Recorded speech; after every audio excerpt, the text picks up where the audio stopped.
রমজান মাসে তারাবির নামাজ না পড়লে আমরা অনেকে মনে করি যে তার রোজাতে বোধহয় অসুবিধা হবে। এটা সম্পূর্ণ ভুল ধারণা। তারাবি একটা ইবাদত, রমজানের রোজাটা আরেকটা ইবাদত। যেহেতু তারাবি না পড়লেও রমজানের রোজা হয়ে যায়, তাহলে তারাবি পড়ার কি আর দরকার আছে? কেন? রোজা তো হয়ে যাবে। আলাদা ইবাদত।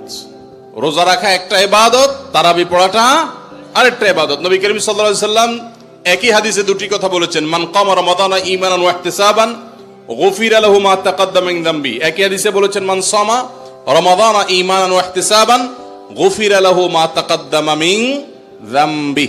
যে ব্যক্তি ঈমান এবং ইখলাসের সাথে রমজানের রোজা রাখবে, আল্লাহ তার পূর্বের গুনাহ মাফ করবেন। যে তারাবি পড়বে তারও পূর্বের গুনাহ মাফ করবেন ইনশাআল্লাহ। এজন্য ভাইরা, তারাবির নামাজ পড়তে হবে। এটা সুন্নাহ, গুরুত্বপূর্ণ সুন্নাহ, সাধারণ সুন্নাহ না।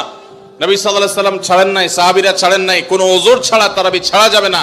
জামাত ছুটে গেলে একা একা হইলেও পড়বেন, কিন্তু কোনো কারণে পড়তেই পারলেন না, সফরে আছেন, ট্রাভেলে আছেন, বাসে ছিলেন, ট্রেনে ছিলেন, নাইটে সফর করেছেন, তারাবি পড়তেই পারেন নাই, ইনশাআল্লাহ আপনার রোজা হয়ে যাবে।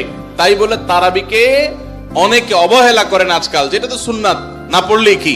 এই অবহেলাটা আরেকটা দোষের। তাহলে আমাদের মধ্যে দুইটাই সীমা লঙ্ঘন।